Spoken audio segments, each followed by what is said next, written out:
Bọnយើងគឺនៅក្នុងថ្ងៃនេះយើងរៀនអំពីនំប៉័ងប៉ាតេហើយនំប៉័ងប៉ាតេនេះគឺមានដំណាក់កាលវា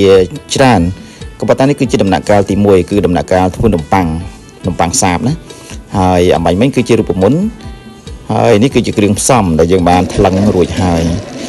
ក្រោយពីថ្លឹងគ្រឿងផ្សំបានត្រឹមត្រូវរួចហើយនោះគឺយើងដាក់គ្រឿងផ្សំទាំងអស់បញ្ចូលគ្នាទៅក្នុងបូលរបស់យើងមួយទៅ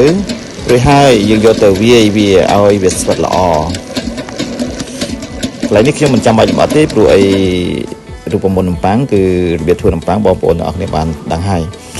ក្រោយពីស្វិតរួចហើយគឺយើងយកចេញពីបូលមកហើយយកមកផ្ដុំវាណាឲ្យមូលអញ្ចឹងក្រោយមកយើងកាត់ហើយការកាត់នេះគឺកាត់មួយដុំទម្ងន់100ក្រាមកាត់រួចហើយម្ដុំ100ក្រាមរួចហើយគឺយើងយកទៅលុញមូលបាទលុញមូលរហូតដល់អស់ហើយយើងដាក់ចូលទៅក្នុងថាសបាទនៅពេលដែលលុញមូលអស់ហើយដាក់ចូលក្នុងថាសបានត្រឹមត្រូវអស់ហើយយើងយកវាទៅគ្របទុករយៈពេល15នាទី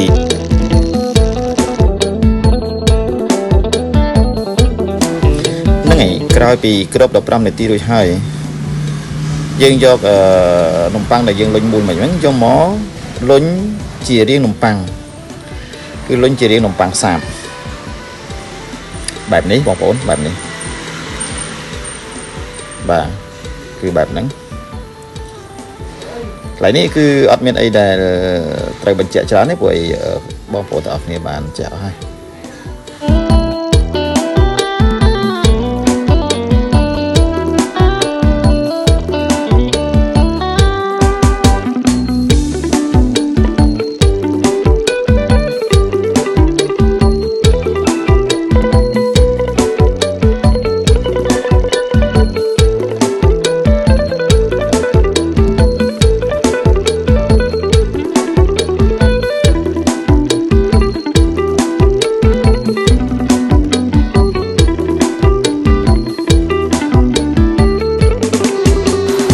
បាទបន្ទាប់មកយើងយកទៅដាក់ចូលក្នុងឡ steam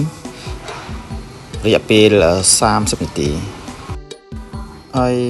រួចមកក្រោយពី steam ហើយយើងដកចេញពី steam យើងដាក់ចូលទៅក្នុងឡដុតបាទដុតរយៈពេល20នាទីយើងបានជានំប៉័ងរួចជាស្រេចសម្រាប់ត្រៀមដាក់លាយជាមួយនឹងគ្រឿងទៅជានំប៉័ងហ្នឹងហើយឥឡូវនេះយើងងាកមកដំណាក់កាលទី2ការធ្វើទឹកប៊ឺនំប៉័ងវិញម្ដងនេះគឺជារូបមន្តហើ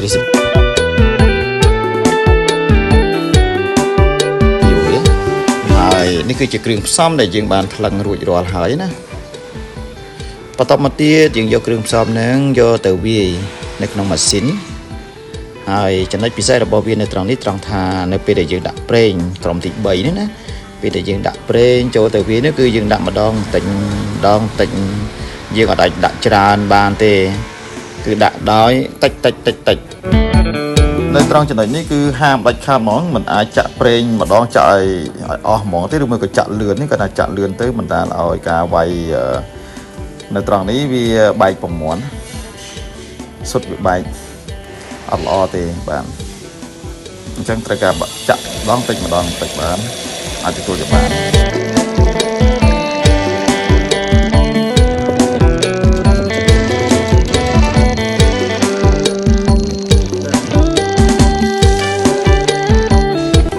ឥឡូវនេះទឹកប៊ឺរបស់យើងបាន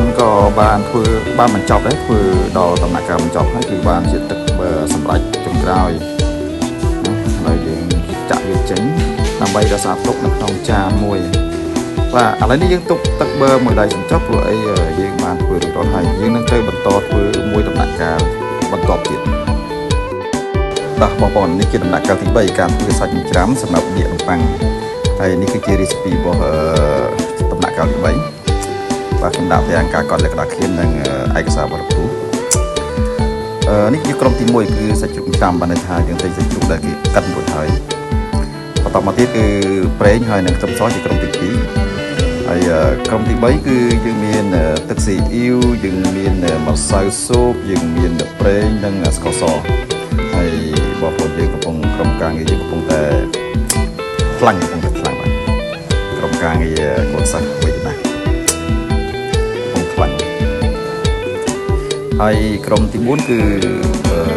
ត្រីខនិងទឹកហើយក្រុមចុងក្រោយនោះគឺស្លឹកខ្ទឹមច្រាំហើយនិងម្រេចម៉ត់បងប្អូនឡើយនេះគឺគ្រឿងបានដឹងហើយឥឡូវយើងចាប់ដើមធ្វើណាហើយចាប់ដើមធ្វើនេះគឺខ្ញុំថតទៅស្រុងពីសកម្មភាពនៃការធ្វើ